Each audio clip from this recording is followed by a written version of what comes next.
Suara Grasi FM The Sound of Life, bersyukur adalah awal dari kebahagiaan. Shalom, selamat siang kaulah muda Gracia dimanapun kalian berada. Bertemu dengan Dian di program Young and Fresh di tahun yang baru ya 2023 kali ini. Dan kita sudah ada di minggu kedua, artinya minggu kedua ini ada narasumber yang berbeda juga ya setiap minggunya. Dan di minggu kedua ini kaulah muda Gracia kita akan sama-sama mendengarkan firman Tuhan yang akan disampaikan oleh Kak Stevi Valencia. Kita sapa dulu deh yang sudah terhubung di line Zoom sana. Shalom Kak Stevi. Shalom Kak Dian, Apa shalom para pendengar. kabar Kak Stevi? Baik, luar biasa sekali nih di tahun yang baru ini. Iya, puji Tuhan ya Kak Puji Stevi ya. Tuhan. Ya, Oke, lagi sibuk apa aja nih Kak Stevi? sibuk mempersiapkan kelahiran Wah, sang buah hati sang nih. buah hati ya. Udah berapa bulan nih Kak Ini Stevi? puji Tuhan sudah masuk ke bulan kelima nih Kak. Puji Puji Tuhan. Tuhan, Sebentar iya. lagi ya. Pokoknya sehat terus Ya. ya Kak Stevi dan Hmm, dedek bayi yang ada di dalam perut ya. Amin, terima kasih. Oke, Kak Stevi, hari ini kita mau berbicara tentang apa nih Kak Stevi? Mau bagikan firman Tuhan tentang apa nih? Oke, di tahun yang baru ini saya mau Hmm. menyampaikan firman Tuhan tentang kegigihan dalam berdoa.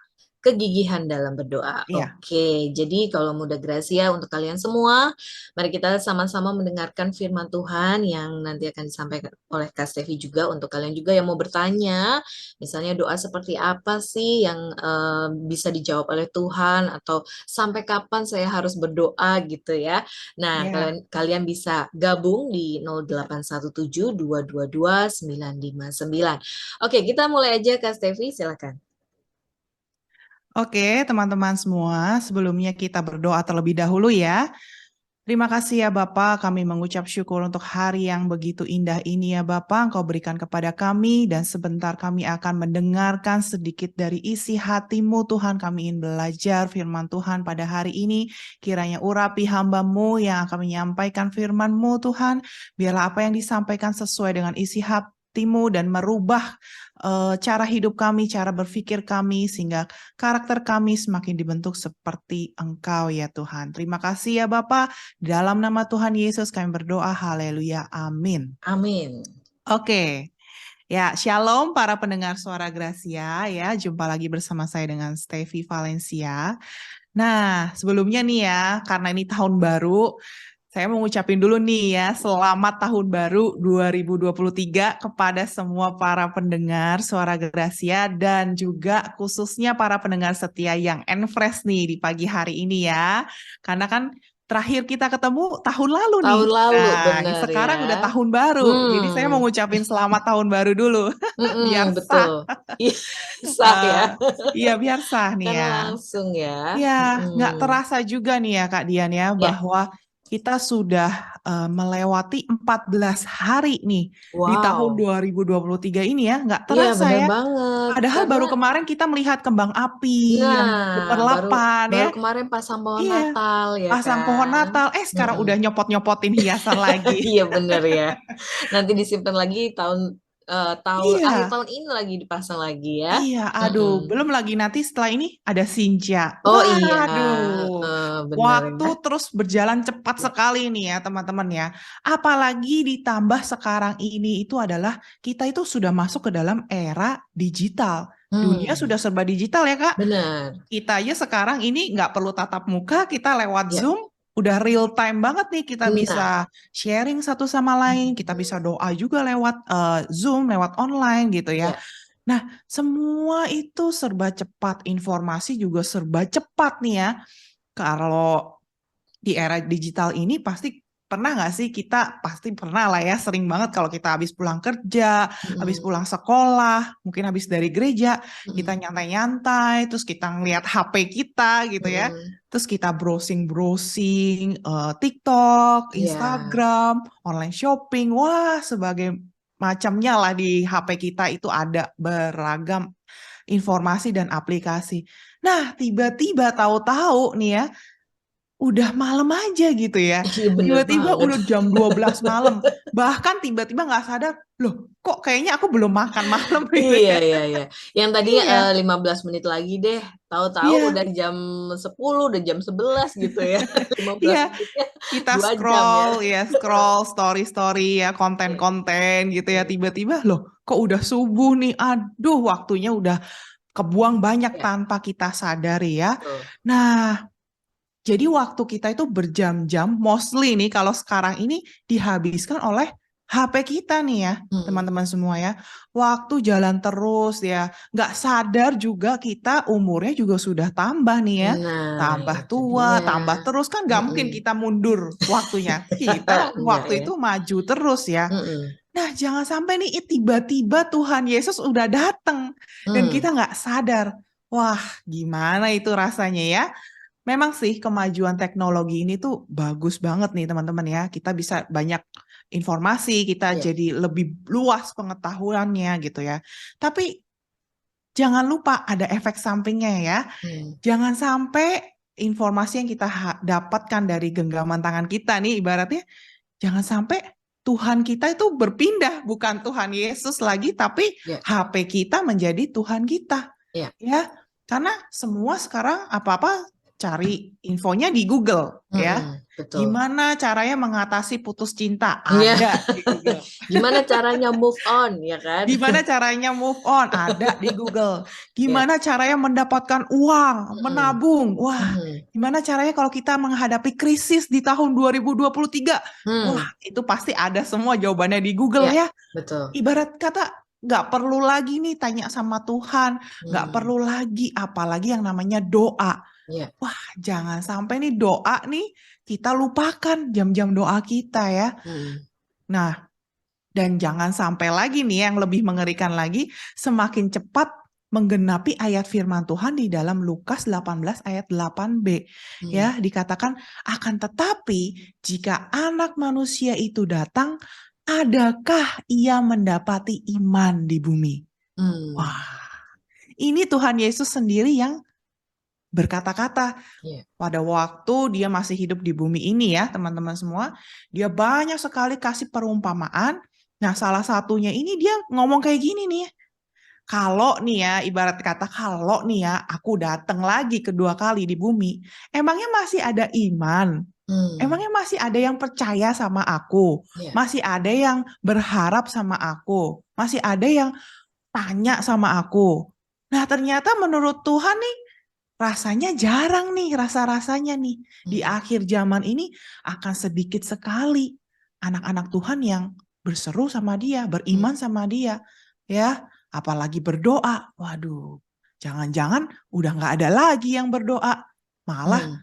langsung pegang HP, Iya. tanya ke Tanya Google ya. Google ya. Aduh, itu gawat banget ya. Iya, benar. Ya, puji Tuhan lah, saya bersyukur sekali ya.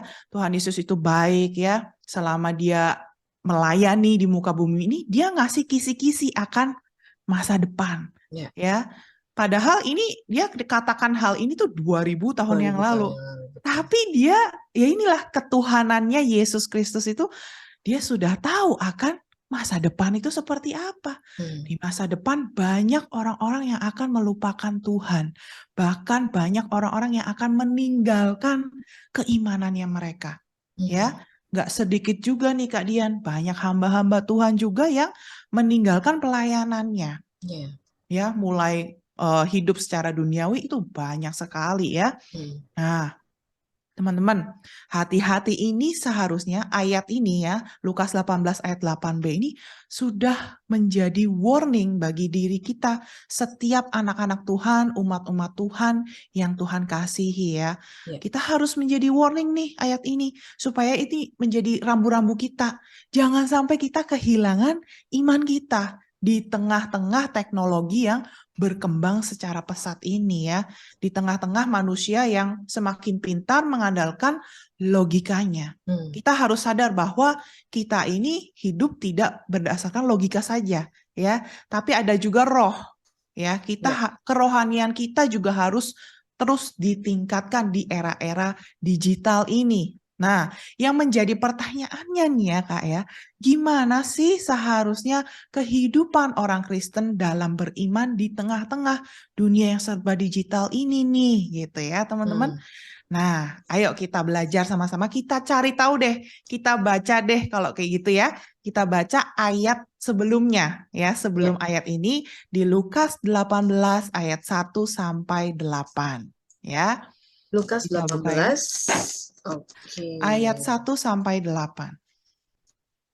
Lukas 18 ayat 1 sampai 8. Ya. Saya bacakan ya Kak Boleh, Stevi ya. Kak Dian.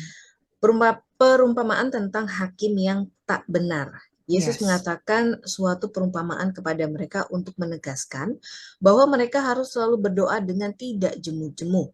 Katanya, dalam sebuah kota ada seorang hakim yang tidak takut akan Allah dan tidak menghormati seorang pun. Dan di kota itu ada seorang janda yang selalu datang kepada hakim itu dan berkata, "Belalah hakku terhadap lawanku." Beberapa waktu lamanya hakim itu menolak. Tetapi kemudian ia berkata dalam hatinya, "Walaupun aku tidak takut akan Allah dan tidak menghormati seorang pun, namun karena janda ini menyusahkan aku, baiklah aku membenarkan dia, supaya jangan terus saja ia datang dan akhirnya menyerang aku." Kata Tuhan, "Camkanlah apa yang dikatakan hakim yang lalim itu. Tidakkah Allah akan membenarkan orang-orang pilihannya yang siang malam berseru kepadanya? Dan adakah ia mengulur-ulur waktu sebelum menolong mereka? Aku berkata kepadamu, ia akan segera membenarkan mereka. Akan tetapi, jika anak manusia itu datang, adakah ia mendapati iman di bumi?" Amin. Amin. Terima kasih, Kak Dian. Ya. Nah, teman-teman semua, ternyata ayat ini berbicara tentang perumpamaan tentang hakim yang tidak benar, Hmm. ya. Nah, awalnya saya juga baca ini agak bingung ya. Hmm. Kok di akhir itu Tuhan bilang kalau anak manusia itu datang, adakah ia mendapati iman di bumi? Tapi kok ayat sebelumnya berkata tentang jangan kita jemu-jemu untuk berdoa ya. Hmm. Kita harus selalu berdoa dan perumpamaannya itu tentang hakim gitu ya. Ya. Kok kayaknya aduh gimana gitu ya. Kayak nggak nyambung gitu Gak ya. Ini nyambung gitu ceritanya ya. gimana gitu ya. Gimana ini ya? Nah, ternyata Roh Kudus memberikan pengertian bahwa ayat ini tuh berbicara hal yang sangat luar biasa sekali loh teman-teman semua. Ya, ternyata kalau kita mau mempertahankan iman kita ya, mau iman kita ini tetap eksis, kerohanian kita, kepercayaan kita terhadap Tuhan tetap eksis. Tuhan mengajarkan, Tuhan sudah kasih kisi-kisinya yaitu diawali di ayat yang pertama, janganlah jemu-jemu untuk berdoa. Berdoa. Ya, Tuhan bilang kita harus selalu berdoa dengan tidak jemu-jemu, ya, dengan kegigihan yang luar biasa kata Tuhan untuk menghadapi masa depan yang luar biasa juga nih berkembangnya. Kita juga secara doa, secara spirit juga jangan lemah gitu kata Tuhan ya. Nah, perumpamannya itu tentang hakim yang nggak benar ini ya. Secara singkat saya kasih penjelasan lah ya. Nah, Tuhan bilang di sini ada seorang hakim. Nah, hakim ini tuh wah nggak bener banget lah ya. Hakim ini tuh egoisnya luar biasa. Dia cuma mementingkan diri sendiri dan dia itu yang namanya hakim. Tapi ini seharusnya hakim itu kan adil ya. Ya. Tapi ini hakimnya nggak adil sama sekali. Ini hakim mungkin kalau zaman sekarang harus disogok dulu nih, baru diusut perkaranya atau dimenangkan atau dibela perkaranya ya. Ini hakim yang sangat-sangat buruk lah menurut saya nih ya, hakim terburuk. Karena dibilang hakim ini tidak takut sama Tuhan. Nah, hal apa yang bagus yang bisa kita dapatkan dari seseorang yang tidak takut sama Tuhan? Pasti apa yang dikatakannya, apa yang dilakukannya, itu semua gak baik ya, itu semua hal yang buruk gitu loh. Nah, karena dia tidak takut sama Tuhan. Nah, yang uniknya Tuhan ini membandingkan dirinya dengan si hakim ini loh. Luar biasa banget ya. Tuhan tuh wah cerdas banget lah, luar biasa. Nah, singkat cerita, ada seorang janda yang lagi kesusahan pada saat itu, dia menghampiri si hakim ini untuk dibela kasusnya. Yang namanya seorang janda itu zaman dulu susah sekali teman-teman ya. Dia nggak punya uang, dia miskin. Dan dikatakan janda ini tuh sedang ditindas oleh orang lain. Ya, ibaratnya dia nggak mendapatkan haknya gitu. Nah, Ya. dia datang ke hakim ini, memohon kepada hakim ini untuk dibela haknya. Pak, tolong bela saya, Pak, gitu. Saya memang nggak punya apa-apa, tapi saya ini tertindas terus supaya saya tuh jangan ditindas terus nih sama orang ini gitu ya. Nah, beda banget sama janda-janda sekarang ya, Hmm. teman-teman ya. Janda-janda sekarang tuh kaya-kaya gitu ya. Gigih juga mungkin ya. Iya, Banyak peluang ya. banyak peluang ya. Heeh. Kalau zaman dulu itu apa ya? Kalau kita mendapatkan status seorang janda ya, Ya, wah itu udah level kasta yang rendah paling juga. bawah gitu ya. Mm-mm. Itu Mm-mm. orang akan memandang sebelah mata Hmm. kalau ada orang yang berstatus janda. Nah, menyedihkan sekali nih keadaan si janda ini. Nah, karena janda ini nggak punya uang ya otomatis apalagi hakim yang tidak jujur ini Hmm. ya pasti tidak akan membantu ya. Makanya dikatakan hakim ini selalu menolak permintaan si janda ini. Tapi apa yang dilakukan si janda ini? Janda ini begitu, wah gigih sekali. Dia selalu mendatangi hakim Hmm. ini walaupun dia ditolak terus ditolak, datang lagi ditolak. Hmm. Dan terus ya, dia yang tanpa menyerah dia datangi si hakim ini. Akhirnya dikatakan bahwa di ayat yang kelima ya, Hmm. yang keempat, tetapi kemudian ia berkata dalam hatinya, walaupun aku tidak takut akan Allah dan tidak menghormati seorang pun, Hmm. namun karena janda ini menyusahkan aku, baiklah aku membenarkan dia, supaya jangan terus saja ia datang dan akhirnya menyerang aku. Nah, Ya. jadi artinya tuh gini teman-teman, hakim ini tuh bilang, aduh, janda ini kayak ribet banget gitu ya. Janda Hmm. ini rewel banget tiap hari dateng untuk minta hal yang sama. Aduh, gerah gue gitu dia bilang. Ya. Aduh, gerah, ya udah deh, ya udah gue bela deh kasus lu. Udah lu mau apa? Ya udah gue Hmm. kasih gitu ya Hmm. ibaratnya gitu Hmm. kata-katanya. Udah deh daripada ngeribetin aku, daripada dia nantinya ngerugiin aku, nanti nama aku jadi jelek lagi. Ya Ya. udahlah aku tolong gitu ya. Finally Hmm. akhirnya janda ini ditolong sama hakim ini ya. Walaupun Ya. motivasinya itu untuk kenyamanannya Untuk dia sendiri kenyamanan. sih gitu, Ya. bukan murni untuk belas kasihan kepada janda ini gitu ya. Nah, hal ini luar biasa banget. Yang Tuhan mau ajarkan di sini, kalau seorang hakim yang begitu buruk ya, sikapnya begitu buruk, begitu busuk ya mungkin ya, Hmm. itu saja tuh dia mau membela perkara janda ini. Nah, ayo kita berpikir, apalagi Tuhan kita, Ya. Allah kita, ya. Makanya dikatakan camkanlah apa yang dikatakan hakim yang lalim itu. Tidakkah Allah akan membela orang-orang pilihannya yang siang malam berseru kepadanya? Dan adakah ia mengulur-ngulur waktu sebelum menolong mereka? Ya, apalagi Tuhan ya teman-teman yang begitu mengasihi kita, bahkan dia sudah rela mati buat kita. Kalau kita berseru sama Tuhan, kalau kita berdoa sama Tuhan, menyerukan hati kita nih, keluh kesah kita, mana mungkin Tuhan tidak menolong kita, Ya. ya. Tuhan kan selalu bilang kalau dia itu adalah Bapak kita loh. Jadi kalau hakim yang tadi saja itu tidak ada hubungan darah ya, Hmm. tidak ada apa ya, nggak kenal lah sama janda ini, dia adalah seorang yang asing gitu ya. Hakim ini saja finally dia akan menolongnya. Nah, kalau kita punya hubungan khusus loh dengan Bapak kita. Namanya saja Bapak dengan anak. Berarti ada satu hubungan yang spesial di antara Hmm. kita. Sudah tentu pasti dia akan segera menjawab doa Ya. kita. Makanya dikatakan aku berkata kepadamu, ia akan segera membenarkan mereka.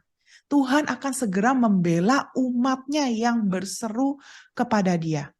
Kalau janda yang tadi itu datangnya sendiri ke hakim. Hmm. Nah kita kan sebagai umat Tuhan, terkadang kita bisa doa sendiri, terkadang apalagi kita doa bergrup ya. Ya. Mungkin sama orang tua kita, mungkin sama teman kita, sahabat kita, atau suami istri kita gitu ya. Nah, dikatakan di Matius 18 ayat 19, Dan lagi aku berkata kepadamu, jika 2 orang daripadamu di dunia ini sepakat meminta apapun juga, permintaan mereka itu akan dikabulkan oleh Bapakku yang di sorga. Wah, Ya. itu luar biasa banget ya. Ini janji Tuhan loh teman-teman ya. Jadi Tuhan itu mau kasih tahu, hey, ayo gigihlah berdoa ini ya. Mm. Seperti si janda ini, ayo terus berdoa. Getarkan hati Tuhan, ibaratnya kayak gitu ya. Ayo kita getarkan hati Tuhan dengan seruan doa-doa kita. Karena kualitas iman kita ternyata itu tuh terlihat dari cara doa-doa kita. Ya teman-teman. Terkadang nih ya, kalau saya lihat anak-anak muda, kalau ditunjuk, oke, kamu pimpin doa hari ini. Wah, pada mundur semua, pada Ya, gak deh Kak, tunjuk-tunjukkan ya. gak mau, udah dia aja, Iya, saya minggu iya, depan iya. aja. Heeh, benar. Minggu depannya nggak hadir ya. Minggu depannya nggak datang gara-gara takut disuruh berdoa. Ya, apalagi Ya. kalau di tempat kami ya Kak, itu ada yang namanya rumah doa ya. Mhm. Nah, itu pasti yang datang orang-orang tua deh. Ya. Jarang banget ya anak-anak muda ya. Ya. Nah, ayo dari sejak muda kita harus melatih hal ini teman-teman ya. Mungkin kelihatannya, oh ini kesannya kayak kolot banget sih, aduh doa-doa mulu gitu ya. Hmm. Hei, jangan salah. Kamu harus membiasakan diri kamu dengan doa ini dari sejak kamu muda ya. Ya. Kalau mudanya tidak suka berdoa, apalagi nanti di masa depan. Ya, Mhm. masa depan itu wah, lebih banyak tawaran-tawaran dunia yang menggoda kita, yang menghabiskan waktu kita untuk semakin sibuk. Ya, sibuk mengembangkan karir, sibuk mencari Mhm. uang mungkin ya, Ya. atau sibuk belajar, wah macem-macem deh. Nanti kita nggak akan punya waktu untuk berkomunikasi sama Tuhan lagi loh teman-teman. Karena dunia akan semakin hektik, dunia akan semakin susah juga kan. Ya. Dunia akan semakin beresesi gitu loh teman-teman. Jadi kita harus belajar dari perumpamaan ini ya. Puji Mhm. Tuhan kita diingatkan bahwa kekuatan doa itu sangat luar biasa. Dan pasti Tuhan akan segera menjawab permohonan doa dari seruan hati kita yang tulus tentunya ya. Nah, jangan sampai, ya isi Kak, saya doa nih. Hmm. Saya doa makan, bangun tidur saya doa, sebelum tidur saya doa, mau berangkat pergi juga saya doa gitu. Ya. Itu kayaknya cukup deh. Wah, jangan sampai doa itu menjadi rutinitas yang Hmm. apa ya, cuman sekedar di bibir. Sekedarnya ya. Iya, Ya. jangan sampai seperti itu teman-teman. Hal itu baik ya, tetapi biarlah kita mengadakan satu waktu khusus gitu. Nggak usah yang doa yang ribet-ribet gitu ya. Cuman kayak mungkin merenung gitu ya. Merenung di luar juga boleh ya. Di Mhm. luar ketika kamu sendiri, Tuhan, eh, kok kehidupan saya begini ya Tuhan. Saya tuh udah, mungkin saya udah melayani Tuhan. Ya. Tetapi kenapa tetap ada penderitaan di tengah-tengah kehidupan saya? Tuhan tolong belalah saya sebagai anak Tuhan, berikan saya jalan keluar. Nah, udah ngomong aja seperti kita Hmm. ngomong kepada orang tua kita gitu, Kalau kepada kita sahabat curhat kita. gitu ya sama Curhat sahabat gitu kita ya, gitu ya. curhat kepada Mhm. Tuhan. Nah, itulah Mhm. yang Tuhan mau gitu, teman-teman. Tapi doanya juga bukan doa yang egois ya, teman-teman Ya. ya. Terkadang juga Mhm. kita meminta doa tuh kita nggak ngerti apa yang kita minta gitu ya. Tuhan saya mau minta mobil, Tuhan saya Mhm. mau minta ini Mhm. itu. Tapi yang Tuhan tahu itu tidak baik buat diri kita. Mhm. Makanya kok Tuhan nggak jawab doa-doa saya sih gitu ya. Jangan sampai doamu itu memang bukan yang terbaik untuk kamu gitu ya. Tuhan jawabnya mungkin tidak ya, atau tunggu dulu ya, atau langsung dijawab juga bisa jadi gitu ya Mhm. teman-teman semua. Nah, karena di dalam doa itu, kenapa doa itu penting ya? Karena di dalam doa itu mencerminkan keadaan hati dan pikiran kita, Ya. teman-teman ya. Tuhan tuh mau tahu kerinduan kita tuh apa sih? Ya, seruan hati kita tuh apa gitu. Dia Mhm. mau kita itu berkomunikasi dengan dia dua Ya. arah, bukan Mhm. hanya satu arah. Ya, Mhm. kita juga perlu mendengar suara Tuhan, kita juga perlu mengutarakan isi hati kita. Dan Mhm. kita juga perlu juga mendengar suara Tuhan, ya Tuhan mau ngomong apa nih gitu. Ya. Nah, doa yang benar itu ada 3 nih Kak. Kalau kalau saya catat di sini ya, doa yang benar itu yang pertama, doa yang memohon pembelaan dari Tuhan. Seperti tadi yang di awal saya bilang, ya, seperti janda yang tadi ya, dia itu sudah lemah, ditindas lagi. Nah, dia minta perkaranya ini dibela sama Tuhan. Nah, terkadang ketika kita mengikuti Kristus, kita decided to follow Jesus, banyak hal yang di luar logika kita, di luar nalar kita, yang nggak sesuai mungkin ya dengan ekspektasi kita. Yes. Wah, kita ngikut Tuhan diberkati. Wah, kita ngikut Tuhan itu hidupnya enak, penuh damai sejahtera, penuh sukacita. Wah, orang Kristen pokoknya enak deh, ayo ikut Tuhan gitu ya. Ternyata, pas ikut Tuhan gitu ya, wah, Tuhan malah kasih berbagai macam masalah. Ada juga yang memutuskan ikut Tuhan, dia malah dijauhi sama keluarganya. Ya, mungkin malah nggak dianggap keluarga. Oh, kamu udah pindah nih, misalkan ikut Tuhan, ya udah, saya nggak anggap kamu lagi anak. Ada juga yang kayak gitu loh, teman-teman ya. Atau ada juga yang dibuat ekonominya semakin merosot. Ya, dihabiskan sama Tuhan. Dibikin, wah, kesannya tuh, aduh, kok semakin tidak diberkati gitu ya kesannya ya. Bener. Itu gimana gitu ya. Nah, Tuhan memberikan masalah demi masalah itu tuh sebenarnya adalah berkat buat kita. Lewat masalah, justru kita harus semakin gigih dalam berdoa, teman-teman. Kita berdoanya mohon pembelaan dari Tuhan. Tuhan, aku nih sudah ikut Engkau. Aku nih sudah memberikan diri untuk melayani Tuhan segenap waktu, misalkan. Tapi kenapa kok keadaan ekonomiku seperti ini? Aku mau bayar uang sekolah aja tuh sulit banget, Tuhan. Kenapa Tuhan? Tolong Tuhan, belalah anakmu ini. Jangan sampai anakmu ini dipermalukan Tuhan. Entah dengan cara apapun gitu ya.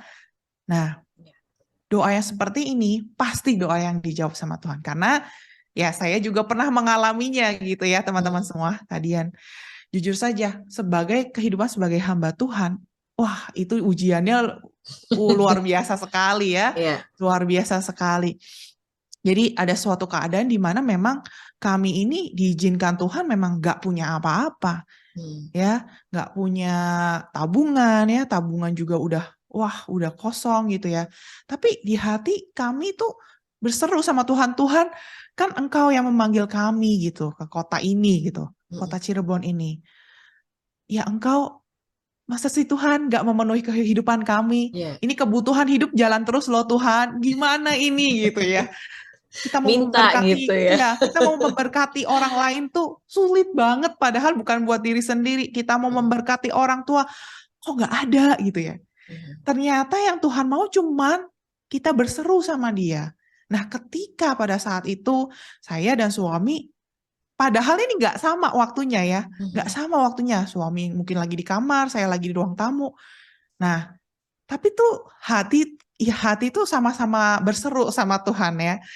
Tuhan tolonglah kami, tolong Tuhan ya, sampai bercucuran air mata gitu ya. It's okay, kita nggak perlu jaim di depan Tuhan gitu ya teman-teman.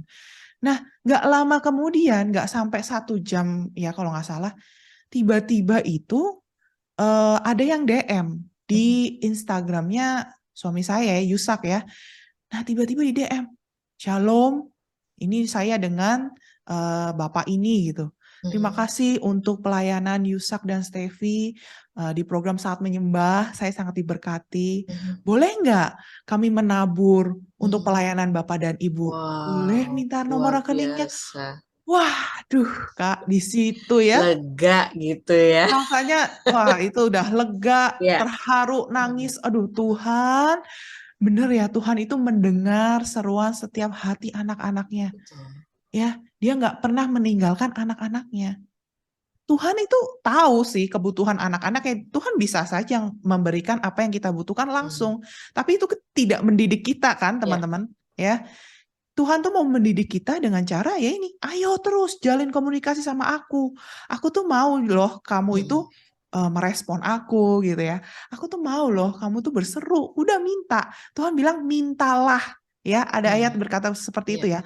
Mintalah maka akan kuberikan. Ketoklah maka akan Pintu akan kubukakan. buka. Jadi harus ada satu action, tindakan dari kita untuk mengetok hati Tuhan itu ya, teman-teman ya semua ya. Ya. Nah, ayo kita belajar dari muda berdoa yang benar ya.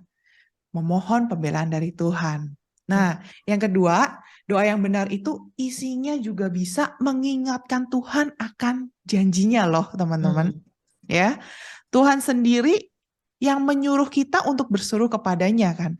Malah di dalam Yesaya 62 ayat 6 sampai 7 berkata, "Hai, kamu yang harus mengingatkan Tuhan kepada Sion.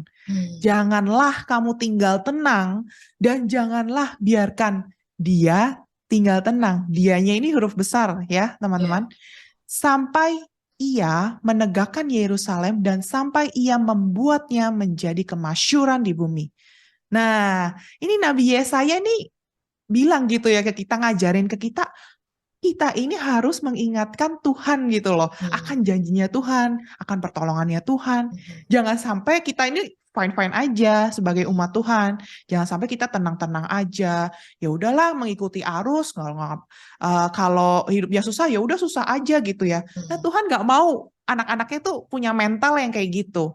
Tuhan mau anak-anaknya itu fight, berseru, ayo tindakan, ayo ingetin aku. Bukan berarti Tuhan itu nggak inget sama janji-janjinya ya. Tuhan itu akan selalu menepati janji-janjinya.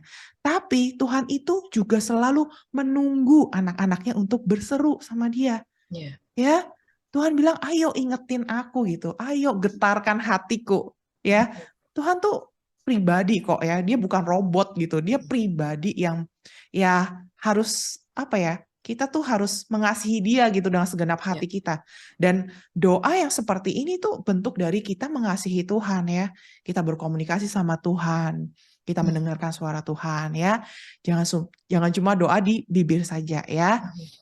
Nah, ini juga tanda kita bergantung 100% sama Tuhan, berharap dan bergantung sama Tuhan lewat doa ini gitu ya teman-teman. Jangan bergantung dan berharap dengan logika kita ya, apalagi Google ya, apalagi YouTube. Iya, semua itu kan buatan manusia ya. Tuhan sanggup melakukan perkara yang mustahil, yang nggak bisa dilakukan sama teknologi manusia ya. Tuhan bisa nyuruh burung gagak untuk memberikan kita makan daging bahkan ya. Ya. Nah, itu ya, itu yang kedua. Dan yang ketiga, itu doa yang benar itu seperti apa? Doa itu juga bisa kita berdoa untuk keselamatan atau pertobatan orang lain, ya. Jadi fokusnya bukan kepada kenyamanan diri sendiri, ya. Bukan fokusnya kepada self-centered, tapi juga doakan juga orang lain, ya. Karena keselamatan orang lain juga itu orang lain bisa diselamatkan lewat doa-doa kita. Misalkan ketika kita ikut Tuhan ya, papa mama kita belum percaya nih sama Tuhan Yesus. Nah, kita bisa doakan papa mama kita, doakan keluarga kita yang belum mengenal Tuhan Yesus. Doakan, Tuhan saya berdoa buat keluargaku, adakan keselamatan kepada keluargaku supaya ada kesempatan mengenal Yesus Kristus dan mereka semua diselamatkan. Jadi kita semua nanti bisa bertemu deh di langit baru dan bumi baru. Ya, yang penting orang tua saya diselamatkan Tuhan. Nah, doa yang seperti ini juga butuh kegigihan yang luar biasa ya teman-teman. Nggak bisa doa sekali langsung dijawab.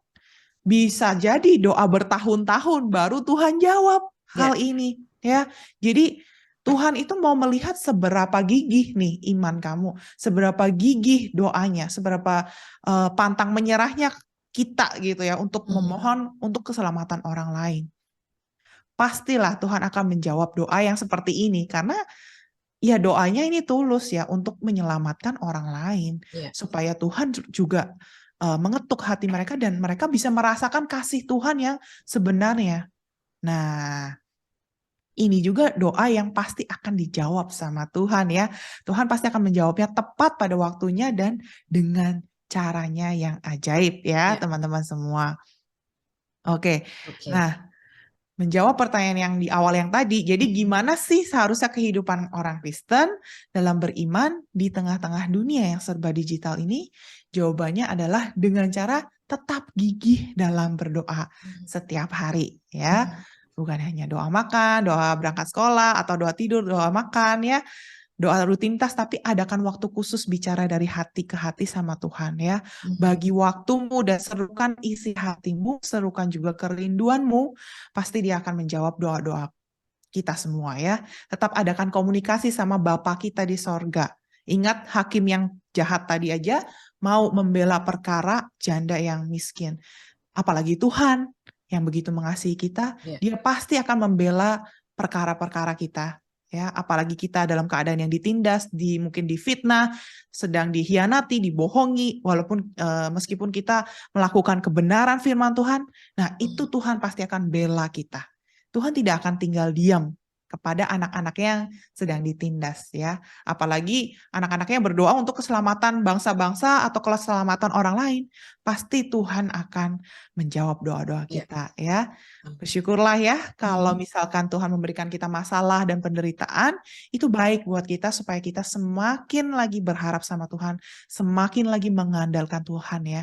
Dan Tuhan satu-satunya penolong hidup kita ya, bergantung sama Dia terus. Ya, teman-teman.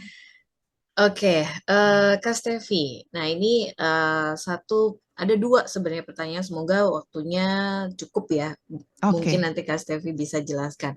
Kadang-kadang kalau kita doa sama Tuhan, misalnya ada satu pergumulan yang mungkin sudah bertahun-tahun belum dijawab-jawab sama Tuhan. Kita terus berdoa sampai akhirnya yang pertama pertanyaannya, apakah Tuhan bisa bosan dengan doa kita?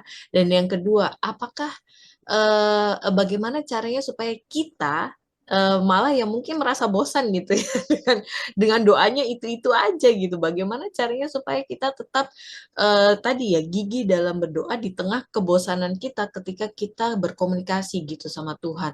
Tuhan nih doanya ini aja nih belum dijawab nih gitu ya. Kira-kira engkau bosan gak sih gitu ya dengan doa yang terus saya panjatkan tiap hari ini gitu. Saya aja ngomongnya udah bosen gitu. Kenapa sih nggak dijawab-jawab misalnya begitu? Itu satu pertanyaan. Kemudian yang kedua, kalau tadi mengingatkan Tuhan akan janji Tuhan gitu ya. Sama nggak sih kayak kita kayak nagih utang dalam tanda kutip gitu ya. Karena Tuhan kan udah janji nih. Kita ngingetin. Sama nggak sih rasanya kayak kita nagih utang gitu sama Tuhan gitu. Ini mungkin pertanyaan yang agak konyol ya. Cuman kadang-kadang begitu ya. Kadang-kadang kita tidak sadar bahwa kita tuh jadinya transaksional sama Tuhan gitu loh. Nah, gimana nih Kak Stevi? Ya, wah pertanyaannya bagus sekali ya. Nah, yang pertama berarti apakah Tuhan tuh bosan dengan doa kita yang itu-itu saja dan gimana cara ngatasin kebosanan Kebosanan kita dalam berdoa gitu dalam ya. berdoa ya. Nah, yang pertama Tuhan itu nggak pernah bosen ya kan kita ya. Tuhan itu nggak seperti apa yang kita bukan manusia gitu ya. Kalau manusia biasa bisa bosen, tapi Tuhan itu nggak pernah ada kata bosan. Bayangin aja dari ribuan tahun yang lalu bahkan jutaan tahun yang lalu, dia itu sudah merancangkan keselamatan bagi kita dan nggak ada tuh dalam Alkitab kata Tuhan bosan. Tidak ada ya teman-teman. Itu satu hal yang harus kita yakini bahwa Tuhan itu tidak akan pernah bosan dengan umat yang dikasihinya gitu ya. Ibarat kata kalau kita punya pacar, punya pasangan ya, tinggal sehari-hari sama dia, kita nggak akan pernah bosan dengan orang yang kita cintai gitu ya. Nggak akan pernah bosan. Kalau manusia aja nih ya, contoh nih ya, anak remaja di gereja kami gitu ya kan, suka banget tuh yang namanya Korea gitu ya, anak zaman sekarang itu nggak ada bosan-bosannya loh nontonin opa-opa Korea itu ya, atau uni-uni Korea itu. Padahal lagunya juga itu aja ya, mukanya juga begitu aja. Padahal juga ketemu juga enggak, kenal juga enggak, tapi mereka nggak bosan tuh ya nonton. Apalagi Tuhan ya, Tuhan yang menciptakan segala sesuatu, menciptakan kita. Ini kita ciptaan ya, dia nggak akan pernah bosan ya. Justru dia akan semakin rindu, semakin kangen sama kita gitu ya teman-teman. Makanya kita juga jangan pernah bosan untuk berdoa. Kalau kita dalam kondisi bosan dalam berdoa, itu juga harus warning dalam diri kita. Jangan-jangan doa yang kita doakan ini salah kali ya. Kita berdoanya tentang apa gitu ya.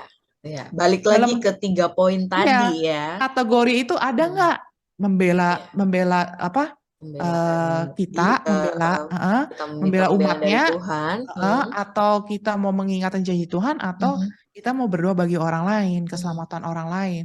Kita berdoa untuk kenyamanan diri sendiri kali, atau keegoisan kita dalam berdoa.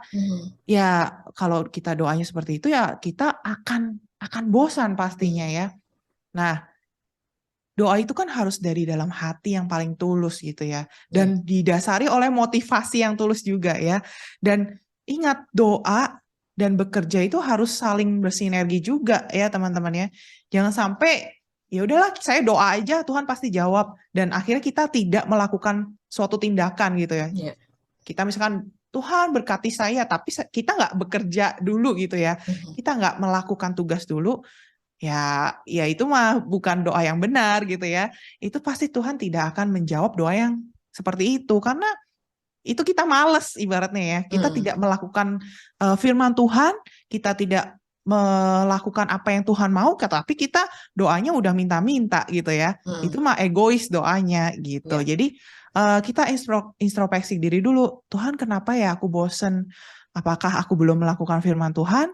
Ya, apakah aku belum menyenangkan hati Tuhan nih gitu, atau apakah doaku nih jangan-jangan salah, ada yang perlu aku koreksi itu. Kita harus sadari itu dulu ya teman-teman. Nah, terus pertanyaan yang menarik lagi setelah itu, apa tadi kalian? Tentang Jangan ini, sampai apakah kita kayak sama penagih hutang ya, kayak nagih debt hutang, collector. akhirnya jadi transaksional gitu sama Tuhan ya. Iya. Jadi kayak aku kan udah begini Tuhan, kok Tuhan nggak Nah, kasih aku, itu mana rewardnya gitu. kadang-kadang begitu secara nggak sadar ya. Namanya Iya anak gitu muda, ya. bener nggak sih? Aku kan udah pelayanan nih Tuhan, kira-kira boleh nggak sih minta ini gitu ya? Itu gimana? Iya. Iya, memang kesannya seperti debt collector, tapi itu tertulis di dalam Alkitab loh. Ya, Seperti tadi ingatkan yang sudah ya. Iya, ayo berseru disampaikan gitu ya. ya. Ayo berseru, ingatkan aku lagi gitu. Jadi menurut saya sih tidak salah kalau kita misalkan kita sudah melakukan tugas kita, ya pekerjaan Tuhan apalagi ya. eh Memang kita melakukannya dengan tulus ya. Jadi gini teman-teman, kita melakukan pekerjaan Tuhan bukan untuk mendapat reward gitu ya. Bukan untuk, wah aku harus pelayanan nih supaya diberkati gitu, supaya nanti doa Tuhan menjawab. Nah itu kan sudah motivasi yang salah gitu ya. Itu motivasinya nggak tulus. Tapi kan Tuhan melihat hati. Oh anak ini sudah melayani dengan tulus, melakukan perintahku, melakukan kebenaran dengan baik nih, nggak mengharapkan apa-apa. Ya Tuhan kan paling tahu hati kita ya. Masa sih Tuhan nggak menjawab doa kita? Ya hati kita yang tulus itu gitu loh. Kalau kita berseru gitu kepada Dia. Kalau misalkan kita motivasinya, Tuhan aku kan sudah begini, sudah begitu. Ya doa yang seperti itu pasti tidak akan dijawab sama Tuhan gitu. Karena motivasinya sudah salah. Jangan-jangan doa yang seperti itu justru doa yang membosankan. Makanya doanya itu-itu saja. Pokoknya percayalah teman-teman, ketika hati kita tulus ya di dalam Tuhan, apalagi melakukan pekerjaan Tuhan, kalau kita berdoa dengan tulus, doa kita tuh nggak itu-itu saja. Ya, doa kita itu dinamis, setiap hari pasti ada, hati kita tuh mau curhat tuh nggak akan kita nggak akan curhat hal yang itu saja gitu. Kita pasti akan ada hal yang baru gitu, musim yang baru gitu. Nggak akan berdoa yang itu saja. Ya kalau misalkan kita misalkan berdoa, Tuhan saya berdoa pada orang tua saya kok nggak berubah-berubah gitu ya, kok nggak bertobat-bertobat. Ya sudah, berarti memang belum waktunya. Kan Tuhan yang paling tahu waktunya itu yang tepat kapan gitu ya. Jadi jangan menganggap kita seakan-akan menagih janji Tuhan gitu, enggak, cuman mengingatkan gitu ya. Kalau misalkan Tuhan tidak mau menjawab ya sudah gitu ya. Kita berbesar hati, oh berarti bukan jalannya. Kita harus tetap di dalam penderitaan yang seperti ini gitu ya. Tapi kalau Tuhan menjawab ya puji Tuhan gitu. Jadi bukan kesannya memaksa gitu ya, memaksa Tuhan gitu untuk ayo janjinya mana nih ditagih-tagih gitu. Enggak seperti itu ya teman-teman. Oke, terima kasih untuk jawabannya, Kak Stevi. Karena kadang-kadang kalau anak muda tuh nggak sadar gitu ya. Ya. Kalau kayaknya, doanya tuh udah itu aja tapi kok kayaknya nggak dijawab. Nah, ini udah dijawab ya teman-teman sama Kak Sevi. Semoga bisa jadi jawaban juga untuk kalian yang saat ini masih dalam pergumulan yang sama. Mungkin juga bisa introspeksi diri lagi apa yang harus dibenahi dari diri sendiri. Kemudian jangan jemu-jemu untuk berdoa.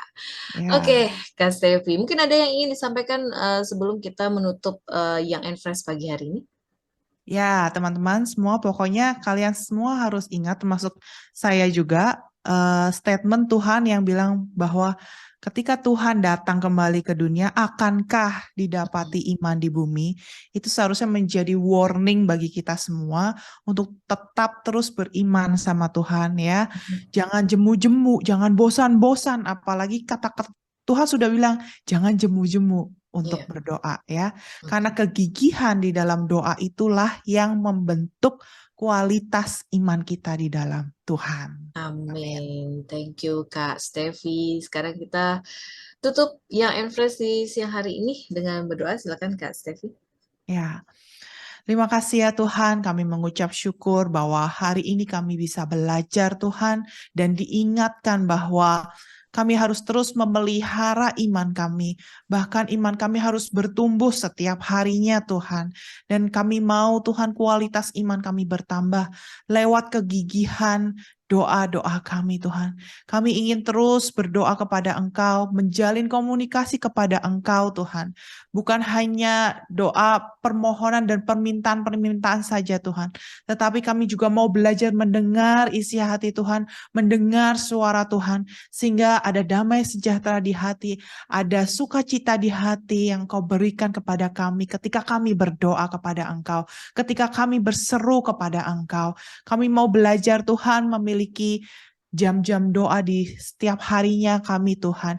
Dan kami mau Tuhan memanjatkan doa yang benar Tuhan. Kami tidak mau egois dalam doa kami, tetapi kami mau belajar untuk doa, memanjatkan isi hati kami, curhat kepada Engkau setiap hari, menjalin komunikasi dengan Engkau. Karena Tuhan begitu rindu anak-anaknya datang kepadamu untuk mencurahkan, untuk berseru kepadamu. Terima kasih ya Bapa untuk hari yang indah ini, Roh Kudus, kiranya tumbuhkan benih-benih iman di dalam hati setiap anak-anak-Mu pada saat ini Tuhan. Sehingga bisa mempraktekkan firman Tuhan, melakukan firman Tuhan dengan benar. Di dalam nama Tuhan Yesus kami berdoa. Haleluya. Amin. Amin. Terima kasih, Kak Stevi. Mungkin Sama-sama. ada pengumuman atau mungkin komunitas yang saat ini sedang ada di gereja Kak Stevi. Silakan nih, Kak. Ya, teman-teman, semua bagi yang belum memiliki komunitas anak-anak muda, bisa ayo bergabung bersama-sama dengan kami semua di komunitas Geneo yang diadakan pada hari Minggu jam 4 sore di GBI PPL Jalan Tuparev 20B.